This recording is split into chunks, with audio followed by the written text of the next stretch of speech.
So welcome everybody to this afternoon's webinar. It's the first in a series of three, and it's based on this toolkit, the Agriculture Producers Toolkit called Bringing the Farm to School, that was developed by the USDA, National Farm to School Network, and NCAT, which is the National Center for Appropriate Technology. So, but in New Hampshire, we decided to add other institutions into this as producers that you might want to know about other opportunities with institutional markets than just the K through 12 public schools. So we're going to talk about institutions in New Hampshire and New England, and we'll do a little deeper dive into the K through 12 public school market, as it's a little bit more complicated than maybe some other institutions. So let's go. So I'm Stacy Purcell with the New Hampshire Farm to School program, and I'm hosting this along with Tammy Howard from NCAT. She's going to be talking in a few minutes.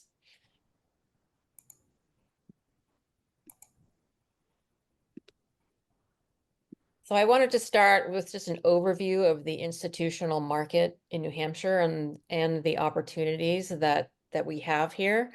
The chart on the left is just the numbers, the sheer numbers of institutions that there are in New England. New Hampshire, we have over 1,400 institutions, almost 500 public schools, 200 private schools, 654 early care, child care centers, 20 colleges, 32 hospitals, 10 jails, and 4 prisons.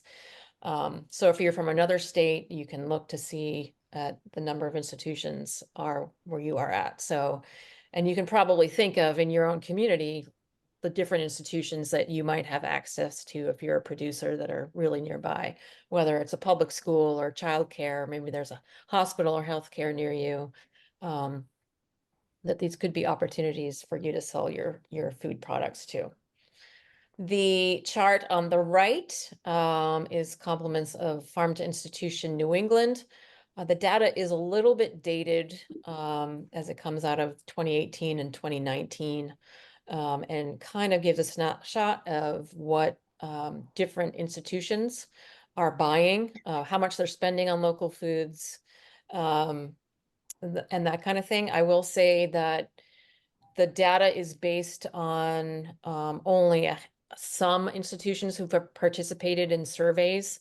So there's probably a lot more sales going on than that is captured here, but it's only as good as the survey information that they collect from the institutions. And so the farm to school data in this chart, only 103 schools responded to this, but there's almost 500 schools in the state. So it's really only capturing a little bit of the data around farm to school sales.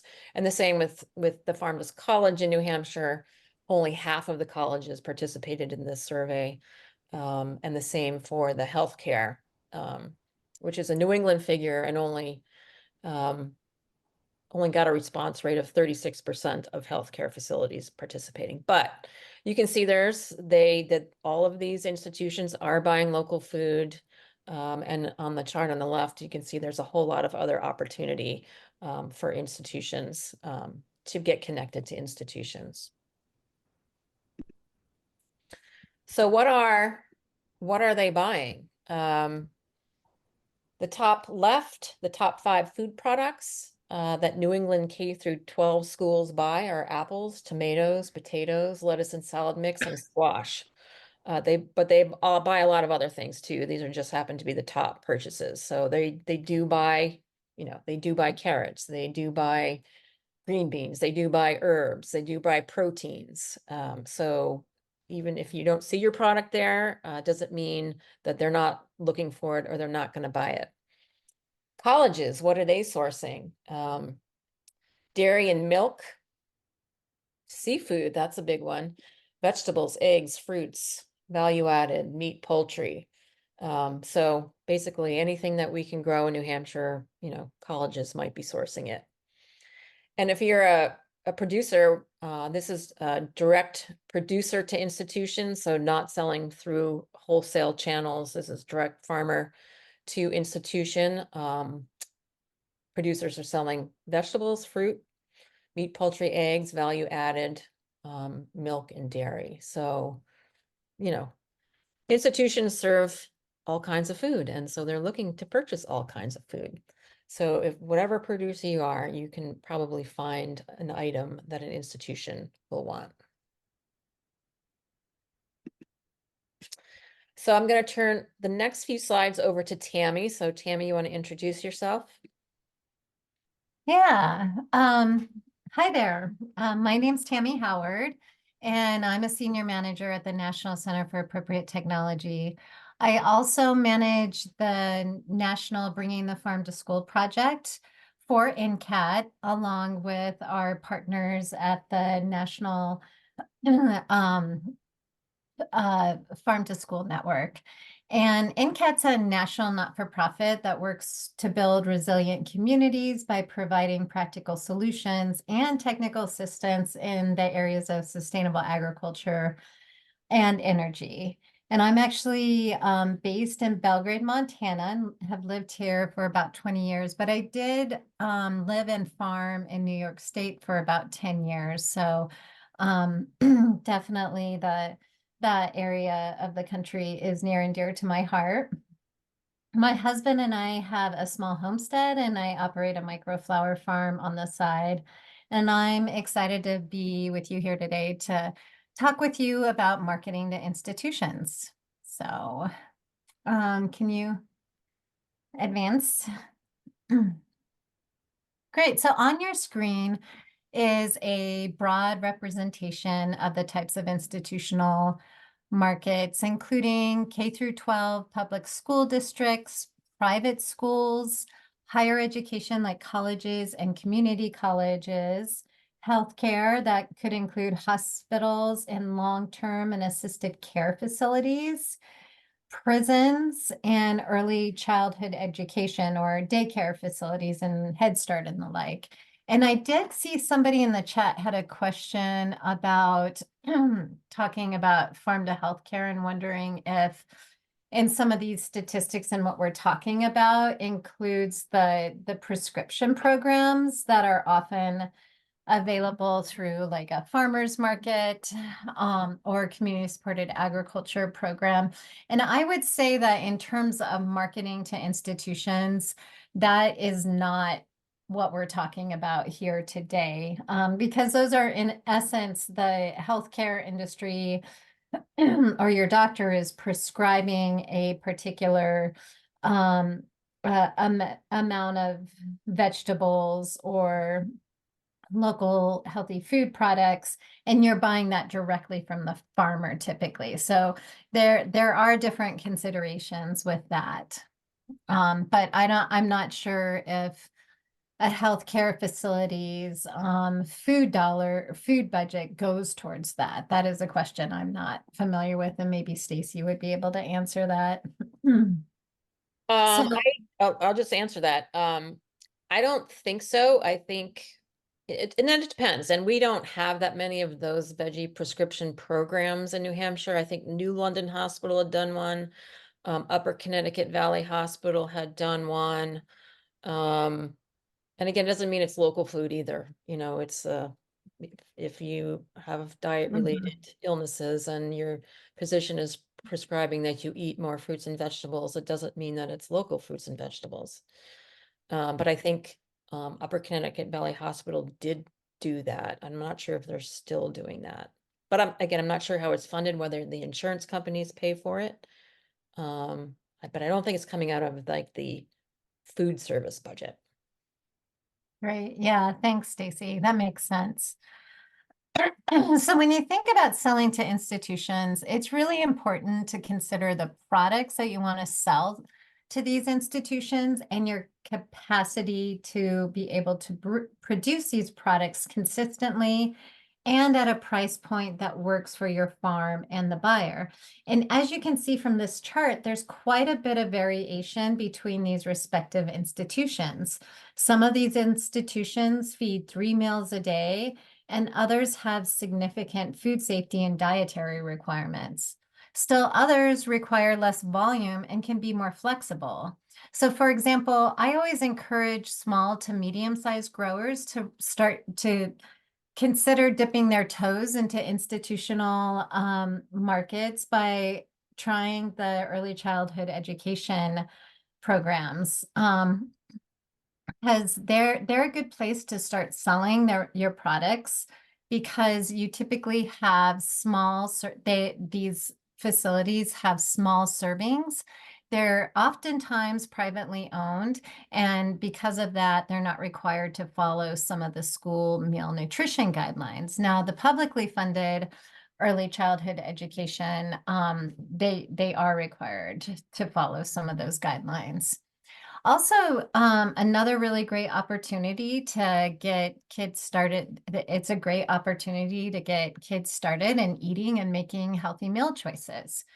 So in the K through 12 and private schools, as well as higher education, there are opportunities to dip your toe into this stuff through local food promotion programs. In Montana, we have a program called Harvest of the Month, and that requires less consistency because it's a specific product and a specific month of the year.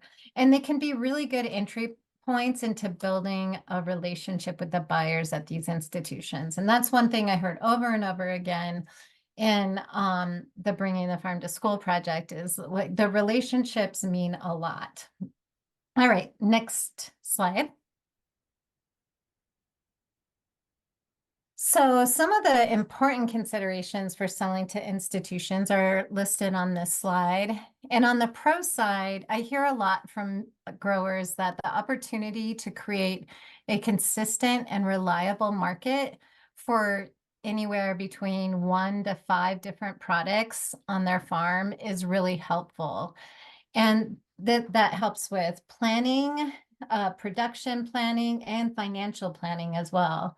And this is particularly true in rural areas. So, for example, in eastern Montana, a diversified vegetable producer that I know grows about an acre of winter squash, and that's a guaranteed sale for the K through 12 schools in eastern Montana that he's working with. So he just knows that he plants that every single year, and it is, as long as the the buyers at those schools remain consistent, he's able to sell directly to them.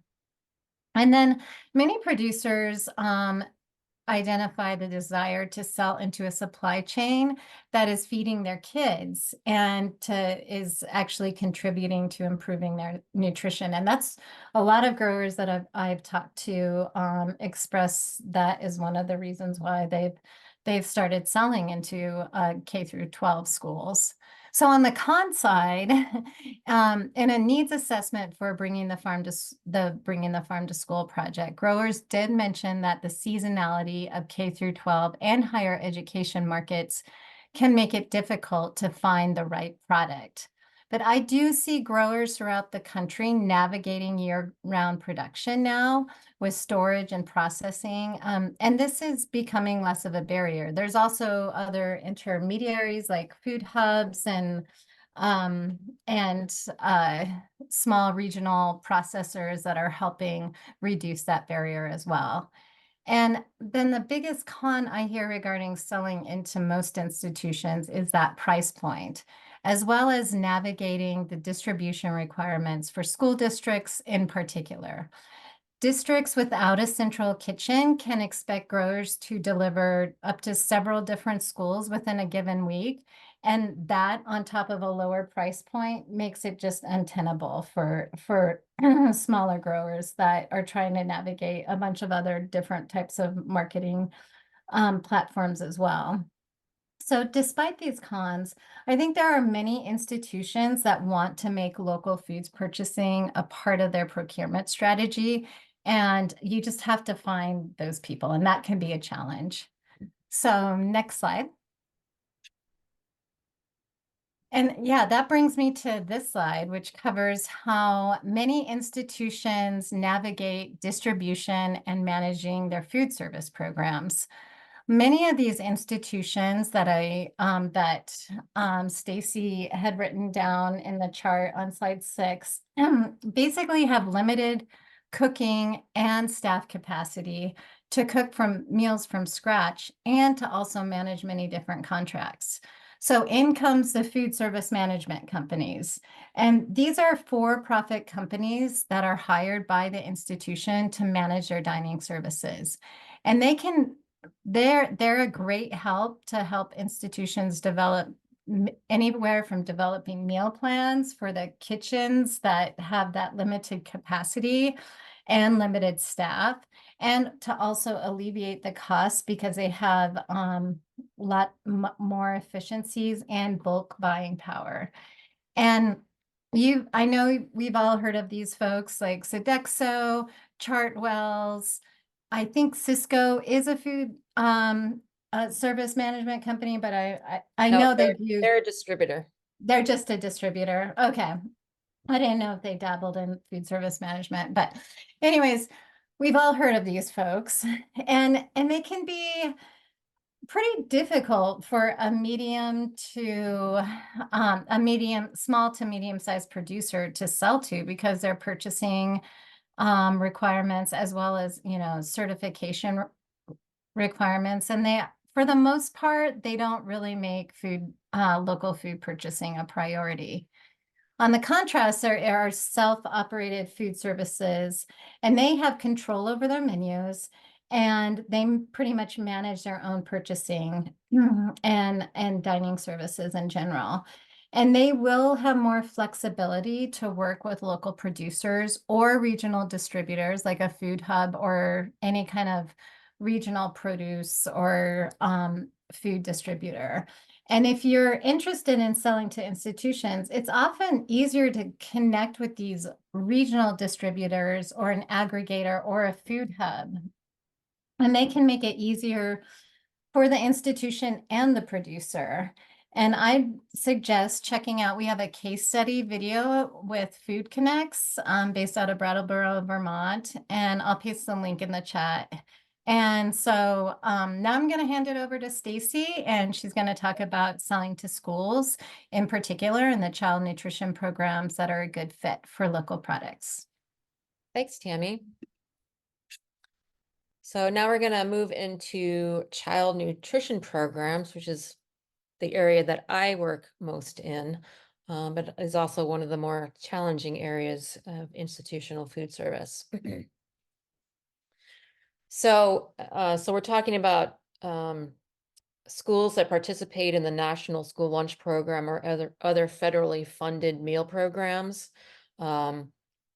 Again, that chart earlier, like private schools in New Hampshire, they usually do not participate in the National School Lunch Program. They don't have federal requirements about what they serve, how much they serve, or, what they buy, that kind of thing.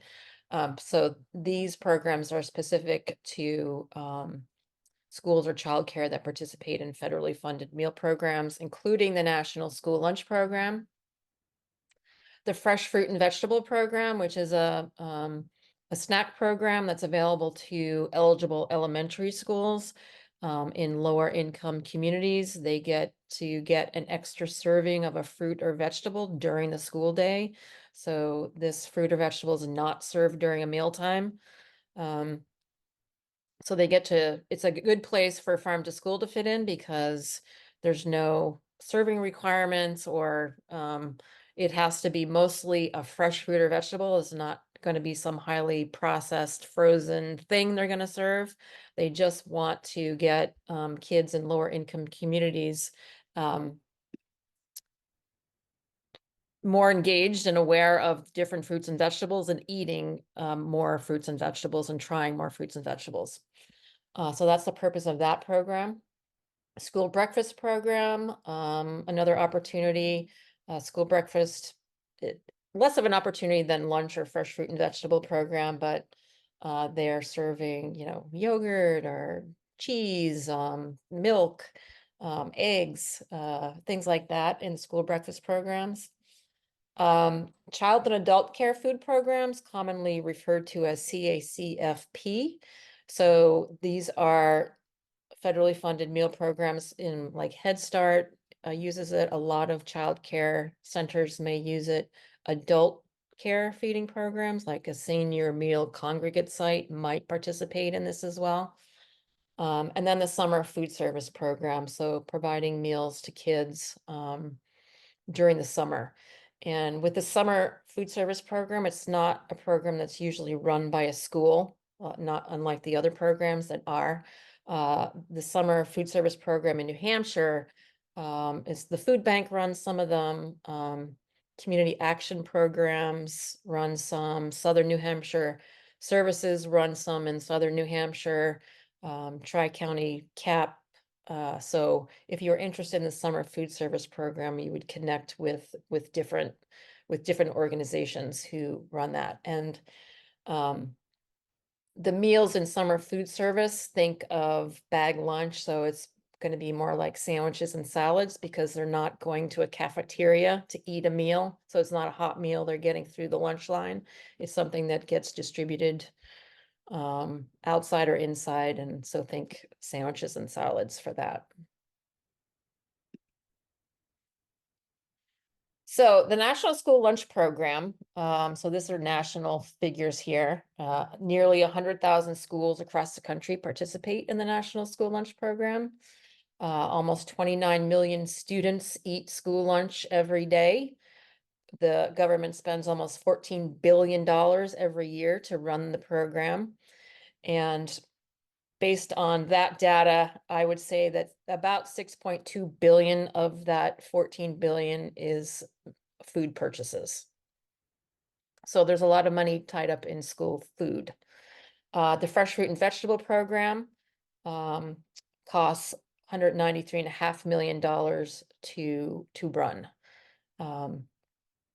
And the 2019 Farm to School Census says that the schools that actually responded to the National Farm to School Survey spent $789 million on local food. So that's a big difference, $789 million spent on local food versus 6.2 billion spent on food. There's a lot of opportunity for more local and regional food purchases within these programs. So where do schools get their local food? So they might get directly from producers. I see Bob's on here. I know Bob Perkins has done some direct distribution to schools. They might get it through a distributor, like a conventional distributor. There are several in the region that carry local and regional foods, and you can get it through them. Food service management companies, they may have contracts with distributors that carry local foods. Local retailers. I would say a lot of the childcare programs may just go to the store to get the food they serve. So they might go to Walmart or Hannaford or Market Basket and get the food that they serve in their program. So if your food is in any of those stores, most likely Hannaford, they might be, you unknowingly, they might be serving some of your food. Processors, Stephanie does some processed food and does some direct distribution. So you might be getting some products from a processor, lightly value-added products, or, we're talking about shredded carrots or other things like that. Food hubs and aggregators that really just carry local and regional foods, and we have a number of them that serve New Hampshire. Gardens, if a school has a garden, that produce can definitely go right into the school meal program. And I work at UNH, and we have greenhouses and high tunnels on campus, and a lot of the food that's grown there goes into the dining program. USDA Foods and DoD Fresh are two other programs that are available to K through 12 schools, and they might be getting local or regional food through them. Not as much as other ways, but they could be.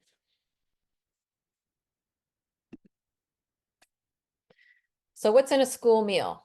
So a school meal, a reimbursable school meal, has these components: milk, grain, protein, fruit, and a vegetable.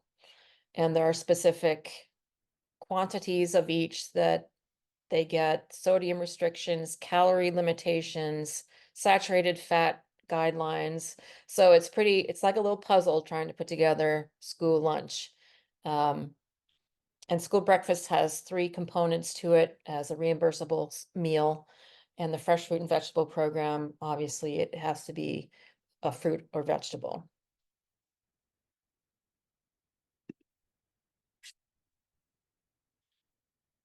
The school lunch meal components, again, milk, fat-free or low-fat, could be flavored milk. Grains have to be whole grain rich, like 50% or more whole grain. We're going to see like a hamburger bun has to be 50% or more whole grain. Pasta has to be 50% or more whole grain. So think about it like that.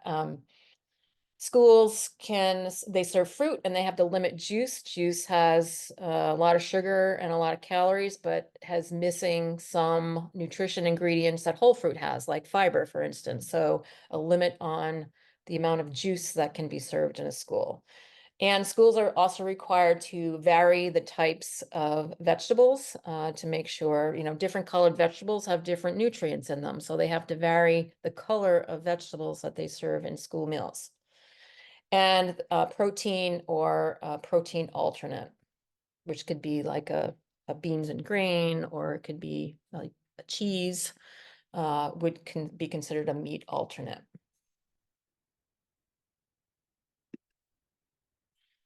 So when it comes to buying food for school meals, food service directors have to keep in mind the meal pattern, which we just saw, and the nutrition requirements, and then the costs, which we'll get into in a minute, how much money they have to actually put a meal together.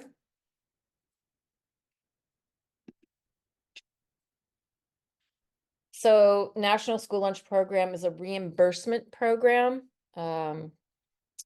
And the meals are reimbursed at these rates, depending on if the child is a free, reduced, or paid. So if the child's family qualifies for them to get free lunch, then the school district will get back $3.65 for every meal they serve that child.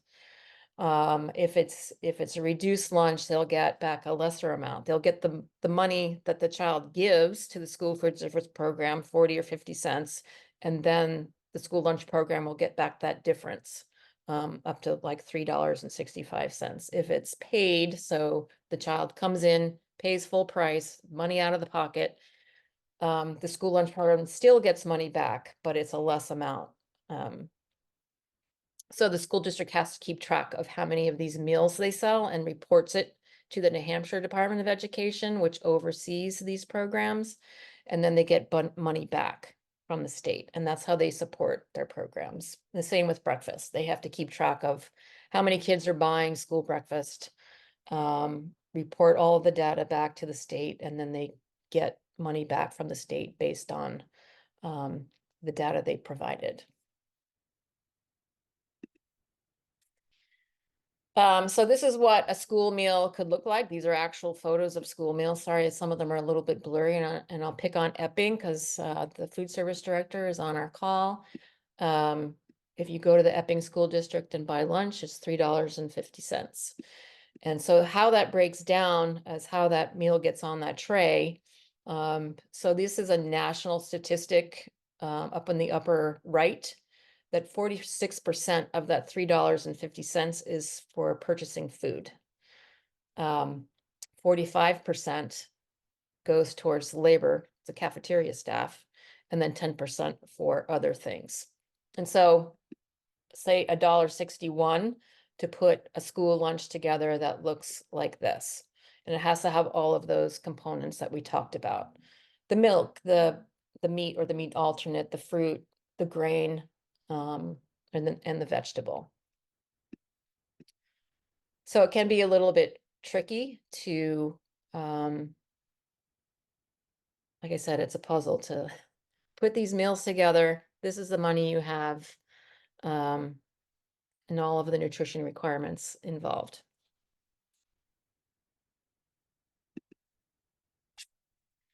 So schools, again, they are buying some local foods. And they can go into breakfast, lunch, and if there's a dinner or after school program, they might be going in there.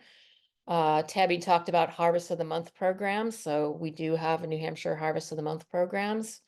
In New England, all of the states in New England have Harvest of the Month programs except Rhode Island. Local foods can be used for snack programs, tasting and educational activities, or special events. They might do like a harvest dinner in the fall or something like that.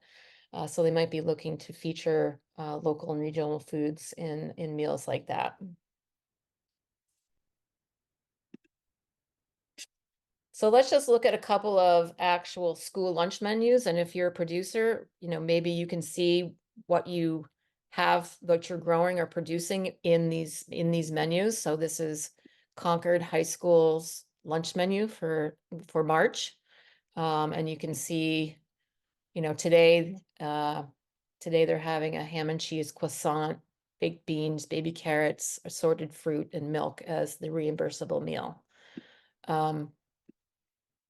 And a lot of schools have gone to not being necessarily so specific in the fruits and vegetables they're serving, just because it gives them a little leeway in case, we've had a lot of supply chain issues over the past few years. If they can't get something that's on the menu, they have to let people know.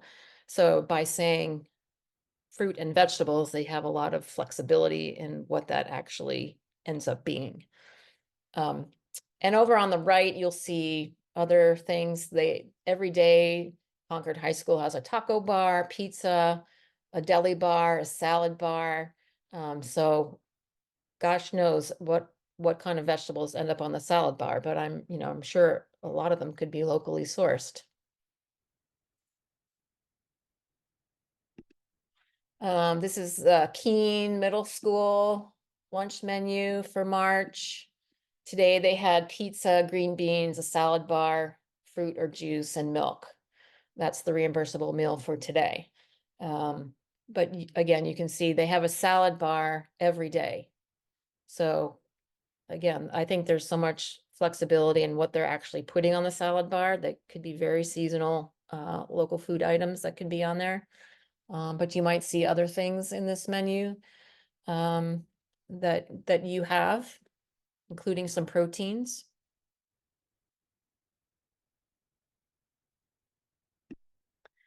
And here is a lunch menu from Charlestown Middle School, which is in the Fall Mountain Regional School District over in Western New Hampshire. And this is coming from the Abbey Group, which is a food service management company.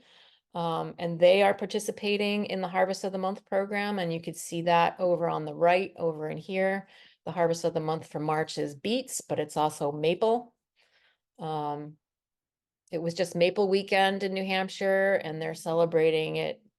This week is Maple Week for Abbey Group schools. So they've got a lot of maple, and I have no doubt that it's either, a Vermont or New Hampshire product they're using for their maple. And they even have beets on here on the 7th. They had a beatnik cake. I have no idea what that is. And then again, on the 29th, they're going to have roasted beet wedges. So I'm hoping those are locally sourced food products, and that's how they are incorporating Harvest of the Month into this menu. So looking up a school lunch menu, you can go to any school district website and find their school lunch menu. We can do it right now if you want to kind of see how you might navigate a school district website. So if anybody wants to go look at, tell me a town and we'll go find their lunch menu.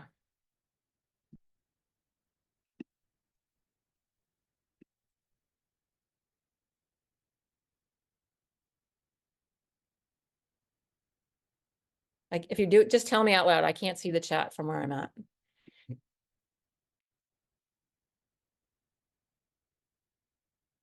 So if you're living in a community and you want to, like, what are my opportunities in my community? Like, what are institutions serving? Looking up school lunch menus is like your first stop. Anybody want to throw out a New Hampshire community?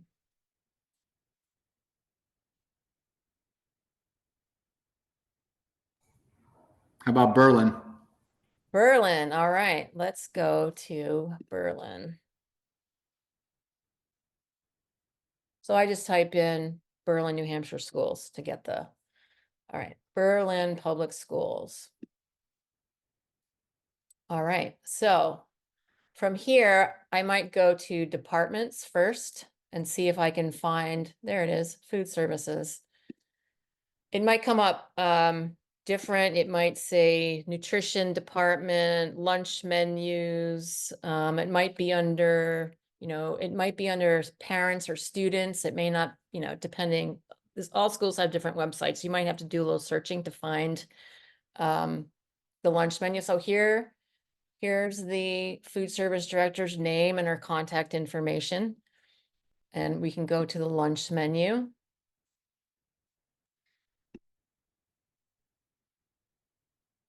So they have it laid out a little bit different than other school districts instead of in a calendar format. So you'd have to scroll down. So today for lunch, they had spaghetti and meatballs, Caesar salad, garlic bread, fruit and juice. So you could go through here to get an idea of what they're serving. To see if anything that you grow or produce might be featured in a menu, and the contact and the name of the food service director. So it's really easy to find a school lunch menu. It's a little bit harder to find other menus because they don't have them online, particularly like a hospital doesn't necessarily have a menu. You might even struggle to find a food service contact in a hospital or healthcare setting.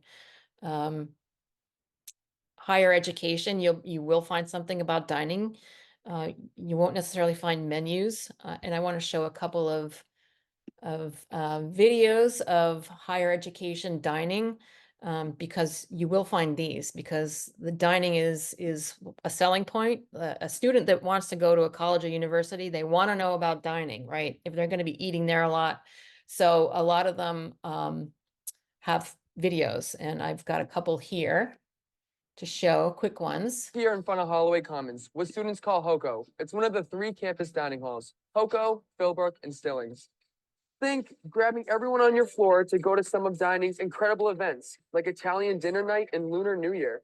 Think choosing from an insane number of options, pasta, stir fry, all-day breakfast, vegan, gluten-free. And because of passionate student leadership and a university commitment to sustainability, campus dining sources a lot of its ingredients locally, even from our student-run organic farm, and runs an extensive compost and food waste prevention program.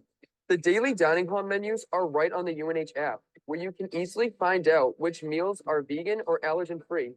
In addition to our 3 great dining halls, there's also Union Court in the MUB, where you can get everything from salads to stir fry, and Wild Kitty, which features some of the best burgers and sandwiches around. Also be sure to check out our Green Star certified dairy bar, where you can choose from dozens of ice cream flavors and organic cafe fare. But what would I eat here? That's the question, right? Our answer, grab a plate. Okay, so again, these are really like selling points. Like if you want to know about a university's dining, you can go check out videos. Usually you can even go to a university and get a meal if you're really curious. You just have to pay whatever it costs to go in. You don't have to have a meal plan. And I'll show one more. This is out of Dartmouth.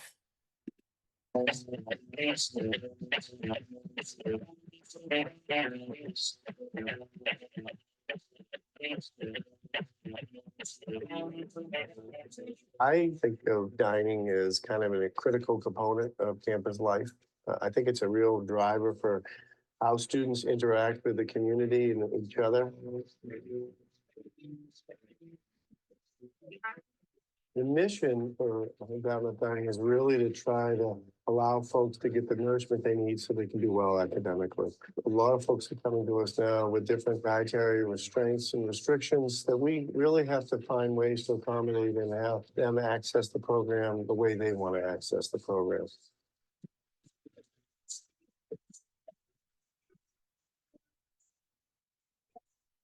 There's some 120 local folks or regional folks that we do business with that most people don't even know about.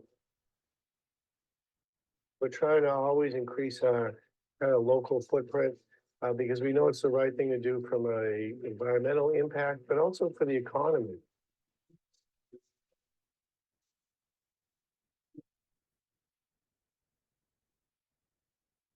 Dining is essential. And so my focus every day is about getting more people to access dining, making sure that everyone can enjoy dining, and really creating a total experience.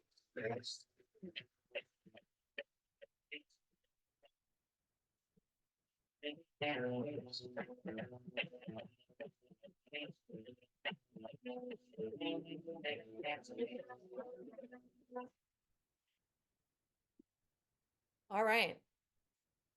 So you can find these videos pretty much, I know other higher education in New Hampshire has similar videos. You can see what food they're serving, and even in the UNH and the Dartmouth videos, they made remark about how they're buying or growing some local foods and serving it in there. And so universities generally have a little bit more money to spend. They don't have the, nutrition requirements that K through 12 schools has, and they serve an awful lot of food. And I recommend if you go to your local university for a meal, it's the best deal in town, really. I think lunch at UNH, you can go pay $15 and it's all you can eat. You can stay in there all day and eat as much as you want, and it's really good. And if you want to put on a few pounds, you can do that. But so that's another place to see, like, what is my local university serving? And you can go find a video about it. Like, you're not necessarily going to find a menu on their website, but you will find a video. And they serve all kinds of things. Like they have all different stations, and there's always salad bar and sandwiches and hot food and international dishes and burgers and pizza. So they pretty much have it all. So so after you looked at the school lunch menus and you looked at the videos, you might see, oh, I grow this food that I saw in the lunch menu or in the videos. Or I have, I make this food and they might be interested in what I have.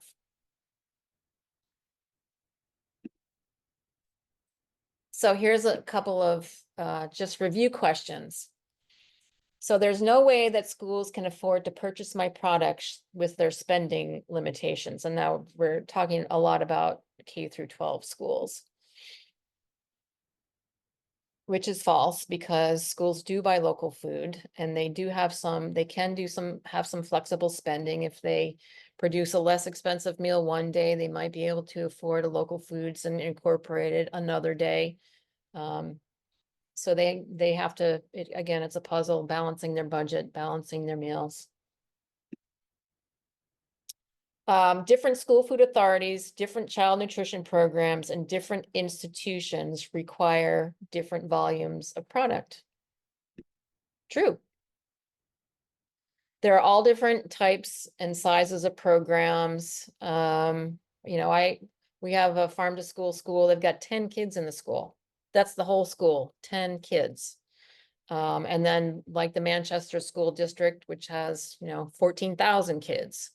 So there are all sizes of institutions. So if you're hesitant to reach out to a big institution because you think that you could never produce enough food for them, start with a smaller institution.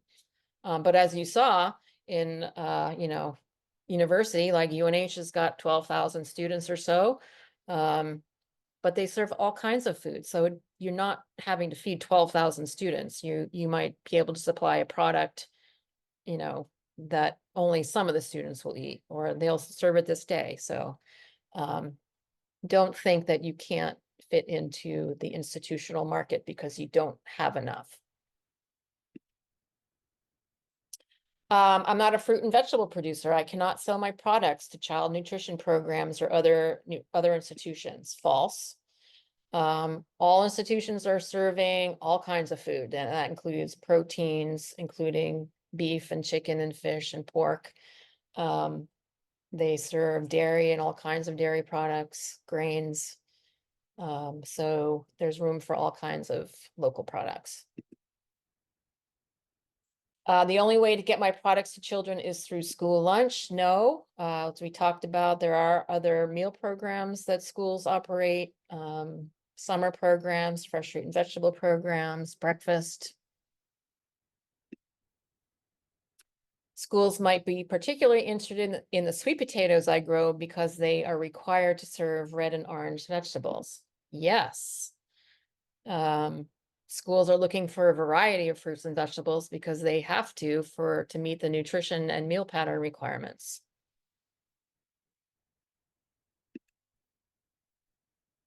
The United States Department of Agriculture dictates food safety requirements for schools.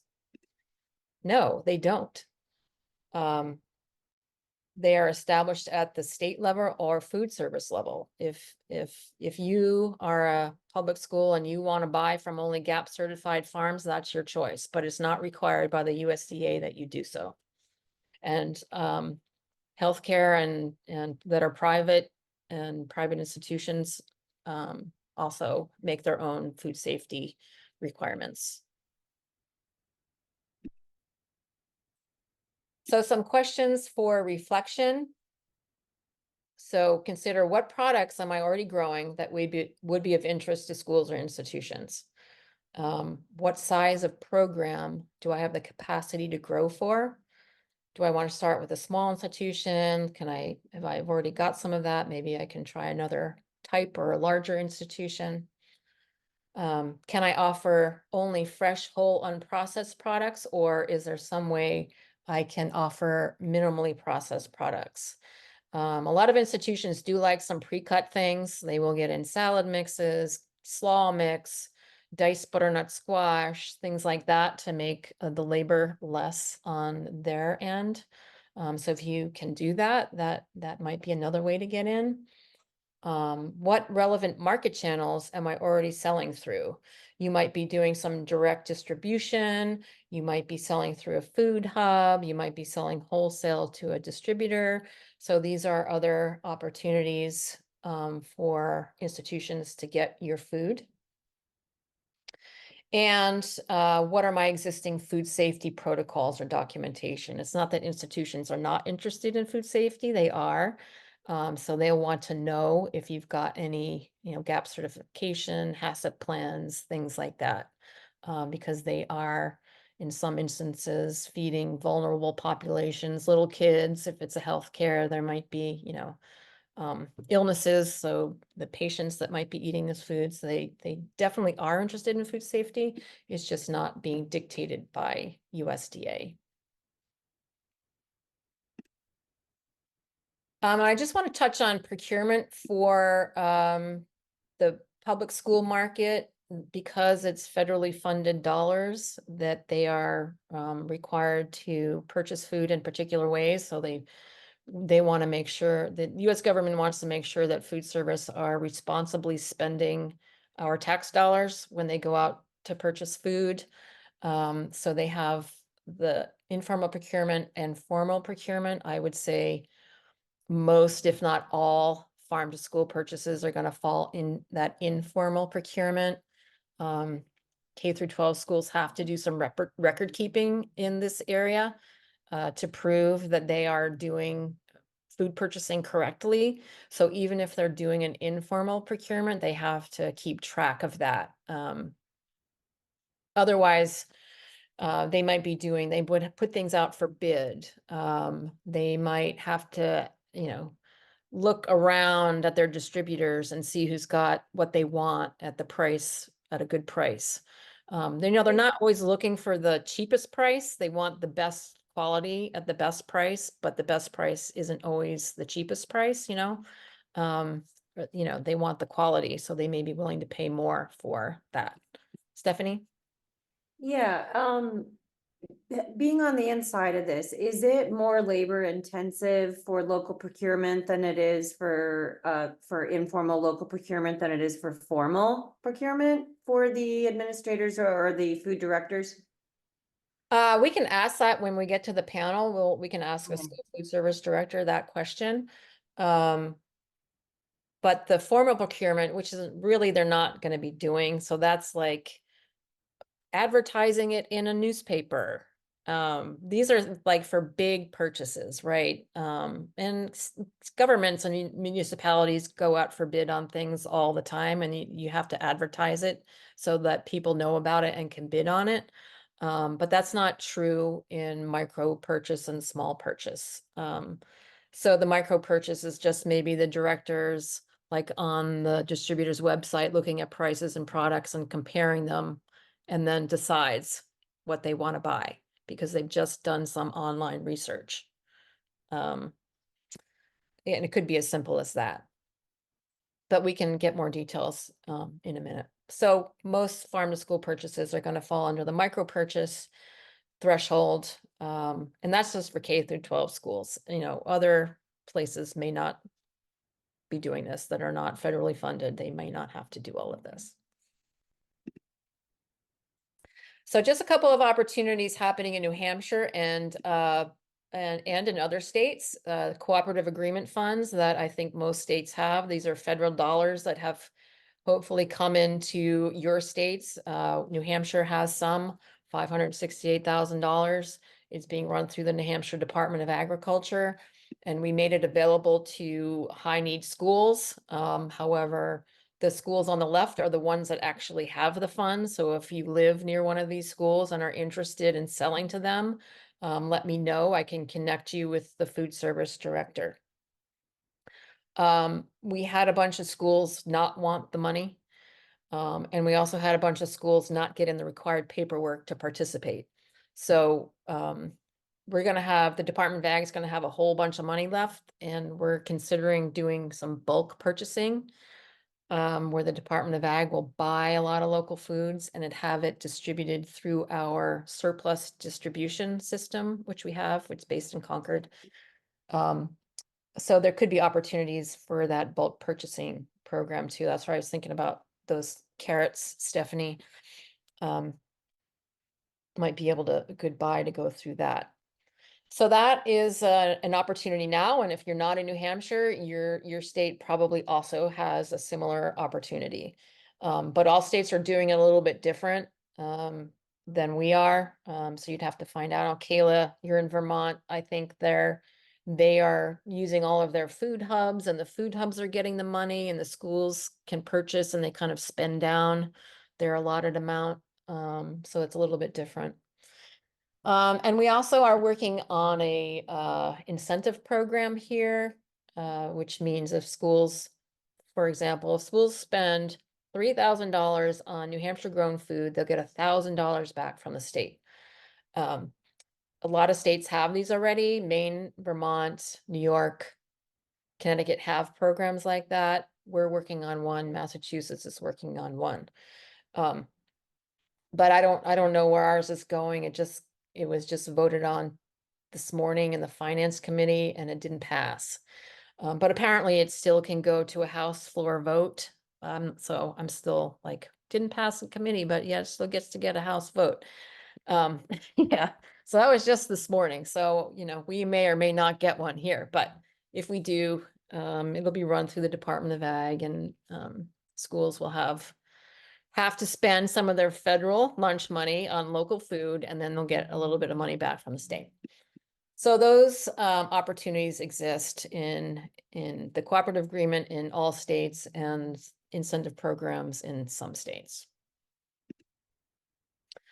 So I've got some resources here and I'll send it along. I want to get to the panel because I'm going over, and we'll send these along afterwards where you can find resources that we talked about today, information about cooperative agreement, that kind of thing. And then Tammy put together this resource list too that I will also send out after the webinar. So some NCAT and ATRA resources as well as information about this. So this is the toolkit that this is based on, and I have hard copies. If anybody wants a hard copy, you just need to let me know and I will mail you one. But it's also available as a digital download.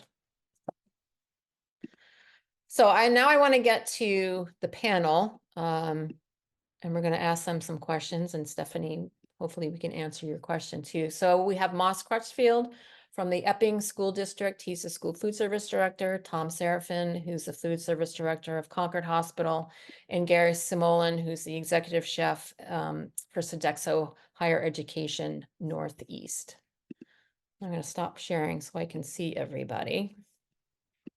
Let me just find my questions.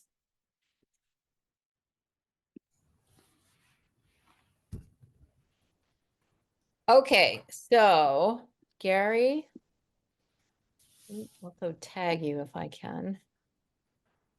That's me. Okay. And then I'm gonna,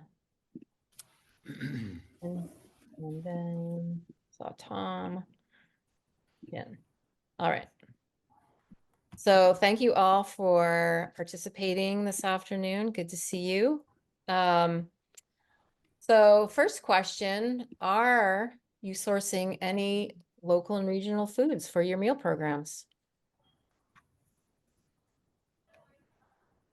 Anybody can go first. I'll go first. So in Epping, I've only been there 2 years, and I think the networking has been the most difficult part. There's definitely a lot of interest nationally, not just locally, in moving towards scratch cooking with local procurement. I'm very excited about the opportunity that might be for not just local produce, but as Stacy mentioned, meats, cheeses, eggs, those sorts of things. Generally, there's a question earlier about how much labor is involved, right? So when you're doing big bids and things like that, especially in New Hampshire, where the districts are really small, we go through co-ops and buying groups. They have a bunch of different names. So there's a lot of work involved with all that. So if you're doing like a big distributor, you're going to put out an RFP. Something that I wanted to clarify from an earlier statement was price always has to be the heaviest weighted metric. Now that could be like 21% is price and 20% is quality, but it still has to be the highest measure. So you can throw a bunch of other things in there. I did a lot of testing with students, for instance, to give a quantitative metric that I could use when we're putting stuff out there. And then there's other things like, can they handle the business and any debarment and that kind of stuff. Generally, when I'm looking for local foods that aren't super local, like farms or that sort of thing, I was in Portsmouth, I think, talking to a seafood fisherman's co-op. But we use Native Maine for a lot of our local stuff because it's well marked, it's well priced. They distribute, they deliver right to us. So there's all these positive and benefits to going through a distributor and things like that. We're not averse to working with local farms or local producers, even small neighborhood farms. There was a question here about how do we purchase? I think all I would really need is a W-9. It was exciting to see that GAP certification things aren't required. It's really nice to have that to show to other people to say, no, we're buying from farms with HACCP plans and those kinds of things. But for me, it would really be about the quality of the product and the price for those. Yeah. I would agree with that. The quality and everything, obviously after fabrication and after, you have to bring it all out and everything, then your yield and everything has to be right there. And then even has it been processed to the point where you still got some mud or whatever on there? It takes a little bit more time, which obviously it affects the labor piece. I wanted to bring up the campus culture. Being in higher ed, it's interesting where we have accounts at Sodexo that in some cases the campus culture is more, they want the local products more so than other campuses. We have a number of accounts in our neighbors over in Vermont and Maine that it is required. It's in our contracts, and so with that, it's a lot more fun. Let's say doing a lot more local purchasing more so than in those campuses that, well, it's almost an afterthought. Only because they're not necessarily asking for it all that much. Regardless, at Sodexo, we'll still take part in our Harvest of the Month and our local dinners and events and everything. And actually, in some cases, even in catering, they'll ask for some local products, especially the meats and the cheeses. We have an account over in Ringe, Franklin Pierce University, that they're purchasing right now over at Black River, who's very committed to carrying an abundance of local products from all over New England, mostly from Vermont, but also throughout New England. And so it's great to have access to that. And so, well, yeah. Gary, do you use Upper Valley Produce as well? No, we don't, not presently. The couple of accounts that we have, Riviere University over in Nashua, and then Franklin Pierce over in Ringe. Right now, we're presently using Black River and Costa out of Mass.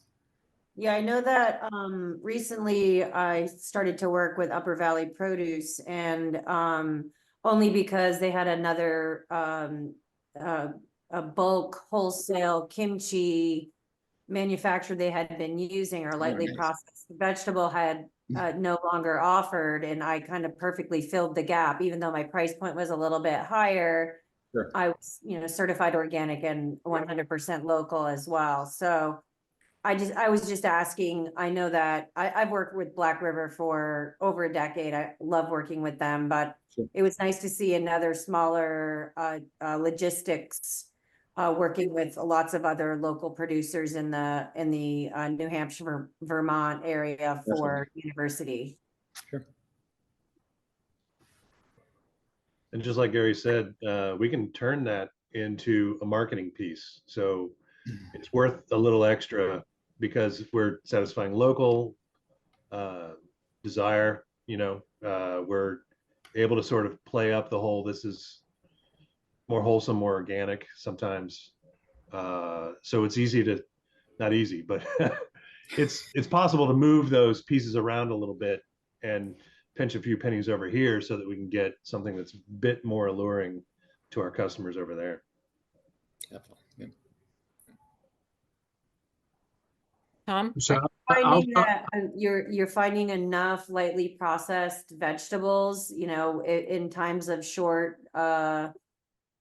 being short staffed and whatnot. Are you finding the readily lightly prepared vegetables on the easy for you folks that are buying institutional? Yeah, it depends on the product. I sunk like $500 into a dicing machine that my staff can use. So there's some sort of ways around that. There's some products, for instance, I was buying from a local orchard that was no pesticide. So there were spots on the apples and some clay and that kind of stuff. And it, like Gary mentioned, it took a little extra more time than the staff were used to spending on washing and polishing, so to speak. But the fact that it was super local sort of made up for that. It wasn't incredibly popular because it's a whole apple. But if it was something like cucumbers or zucchini or eggplant, that's where blemishes and seconds are no issue at all. You can just push that through a food processor of some kind, and Like Gary said, as long as your yields are good, generally it's quite rewarding. And then with in terms of carrots, those fresh carrots are just incredible. So I mean, as long as they're clean, I mean, we're not even peeling those. I mean, we're cutting those on a bias and a little bit of oil, salt, pepper, and just roast them off, and they're amazing. So vibrant color. I mean, it just pops right out at you, right on the line there, and students love that. Tom, what's Concord Hospital doing these days? So I smiled when I saw who was here because Bob is here. Yes, he is here. We've been buying from Bob for I don't know how many years now, but it's been a few years. Concord Hospital now is 3 hospitals in central New Hampshire. I've been highly committed to buying local for years and years. And as I very sadly say, the only thing that's gotten in the way is the health of our farmers.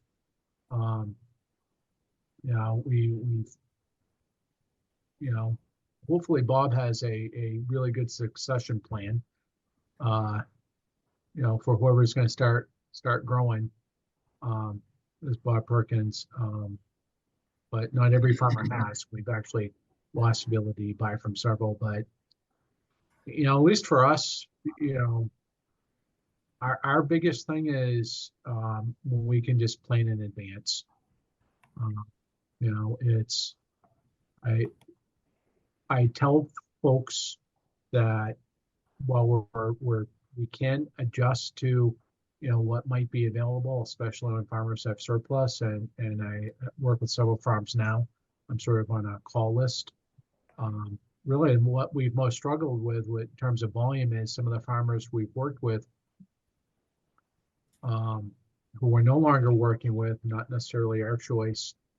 It seems to take a little while to establish that relationship of farmers to gear up for the volume that we're looking for. But we've been incredibly successful when we've been able to plan out sort of growing seasons in advance. And as I've mentioned in other forums, our most successful approach is when we've pre-committed a certain percentage of our purchasing in advance, and farmers have been willing to adjust based on what obviously there's historically issues with stuff not always growing as well as it should given climate conditions.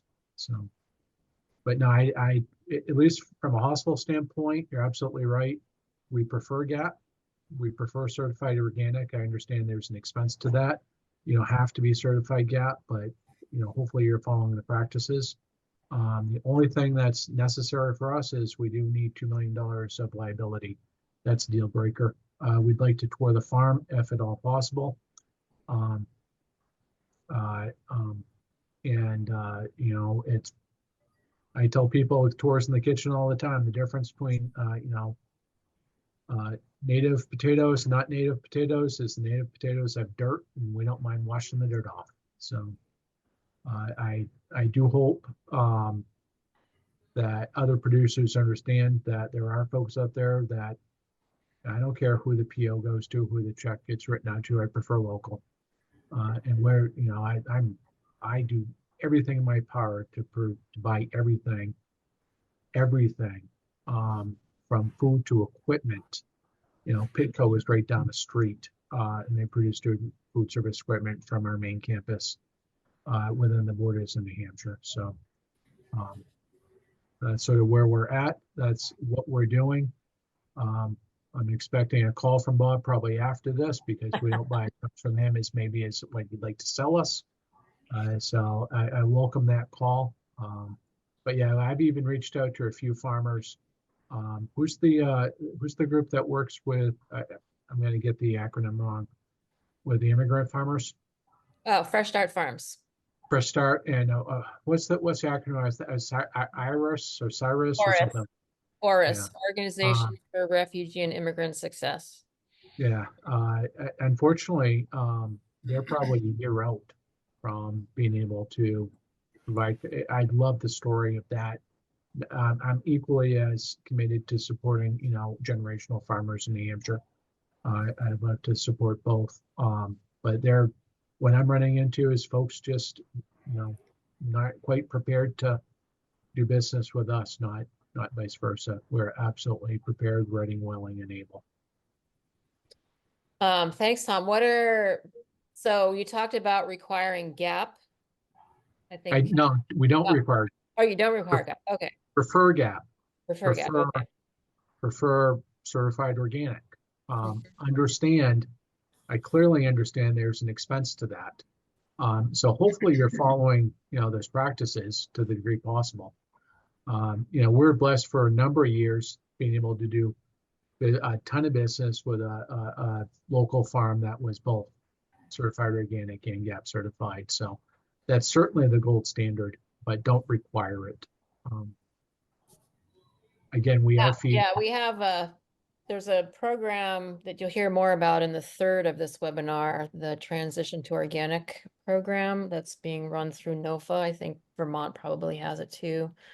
And also the challenges we now have with organic certification in New Hampshire now that our Department of Ag is no longer doing it.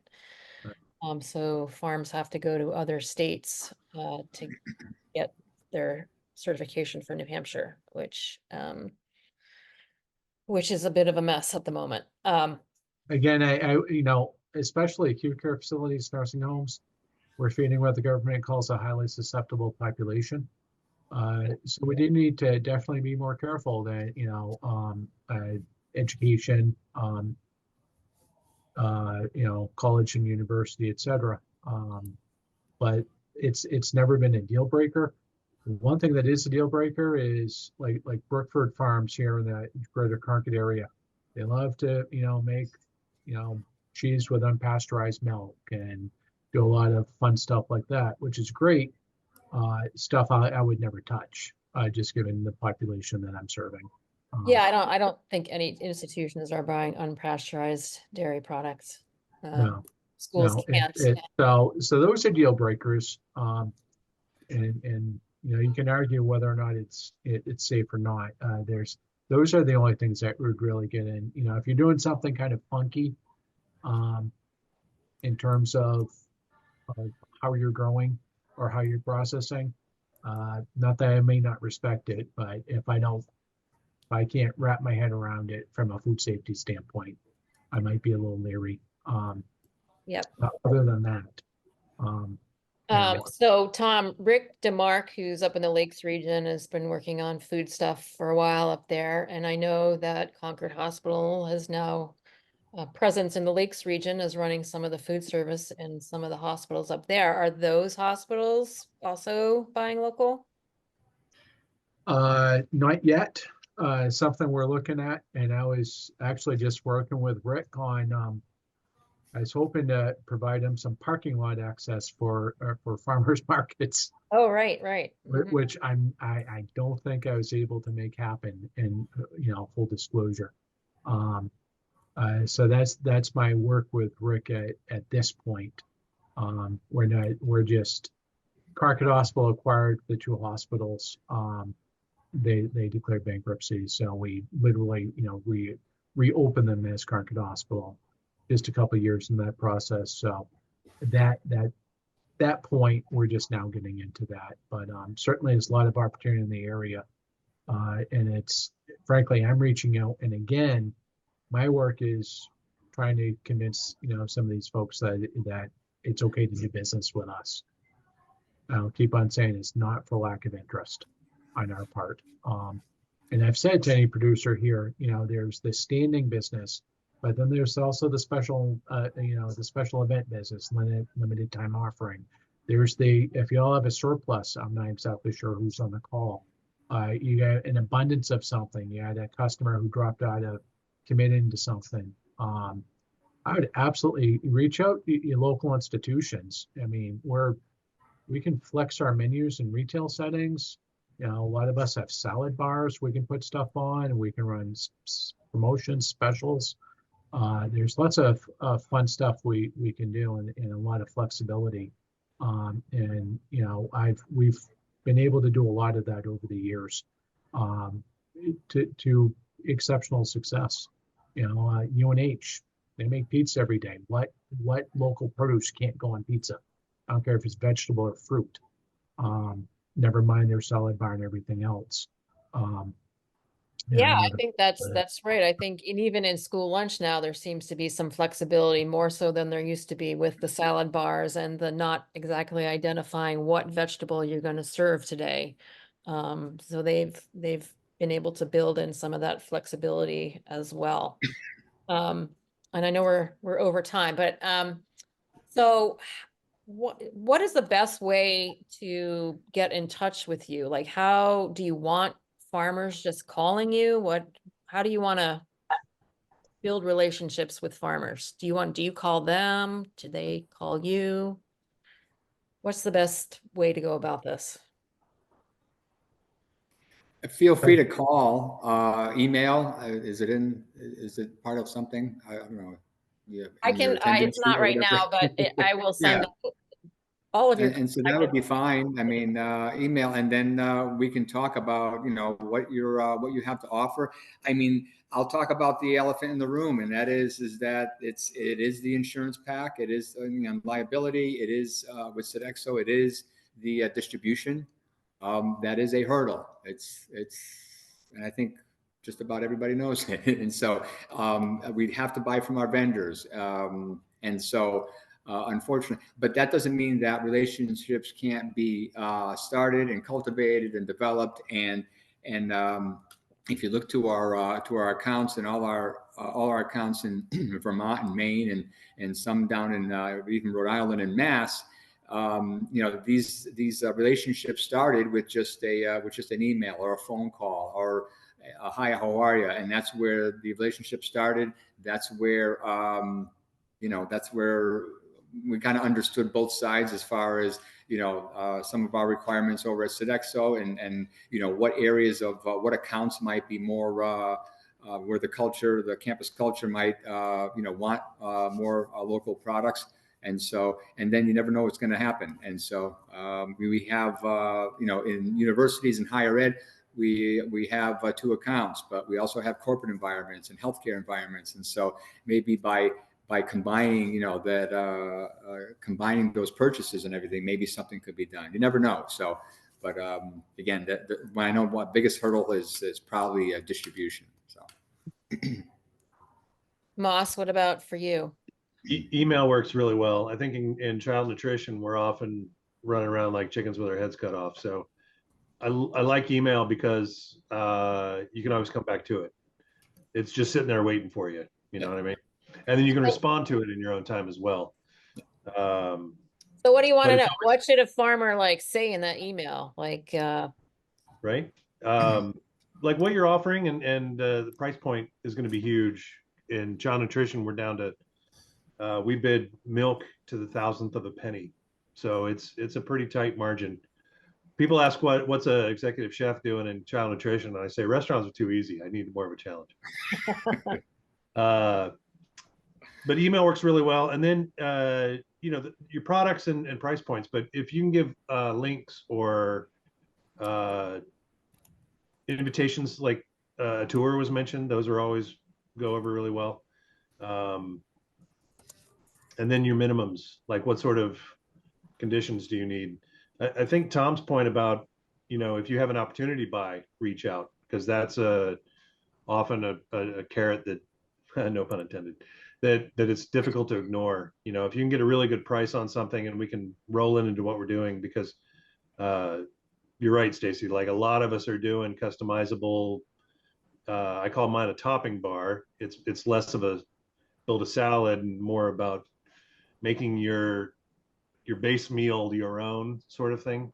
We're borrowing heavily from Gary's world there, but a little bit of information about how to find you, your website if you got one, that kind of stuff is really nice, just to sort of prime the pump a little bit so we can see what we're getting into.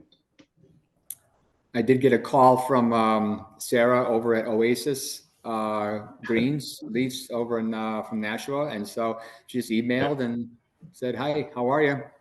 Saw your picture on the, or I saw you during the meeting, so yeah." Yeah, Sarah's on. Yeah, so final remarks or a final question from anybody? No, I would just, in terms of us, please reach out. I may not talk to you directly. I may pass you off to our purchasing folks I work with, but please reach out.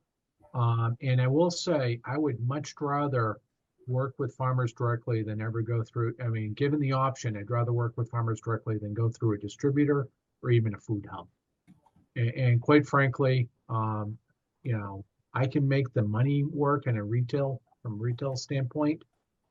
We just need to minimize the number of middlemen, so to speak, because that's when I've been much more successful working with people directly than from a financial standpoint than I have trying to source it, through some other form of distribution. So just a final thought.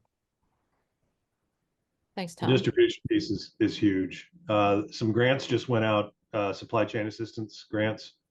They are pointed exactly what we're talking about. I've got an extremely small district, less than 1,000 students, and I think we got a $25,000 check pointed towards minimally processed, local, all that stuff. So a lot of us have holes burning in our pockets because we've got these specialized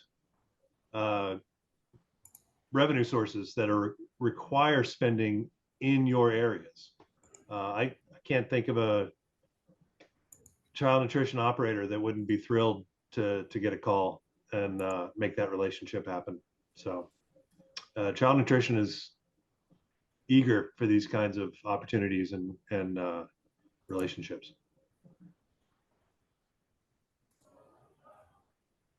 Well, great. Thank you, everybody, so much for joining us this afternoon. And thank you, Gary, Moss, and Tom, for your insight into your different programs.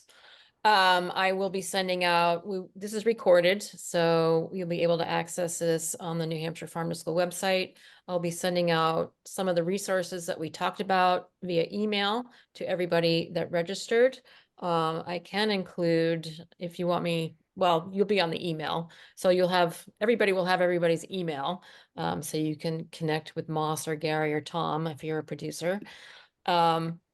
And next week, March 26th, Tuesday at 4 o'clock, is the next in the webinar series is the institutional market right for my farmer business. So trying to understand the financial piece of this to see if it's really economically feasible for your farm to sell to institutions.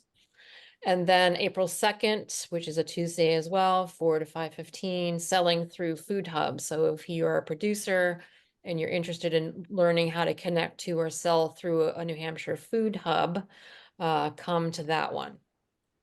So thanks again for joining us this afternoon. And thank you, Tammy. Thank you all very much. Thank you all. Thanks.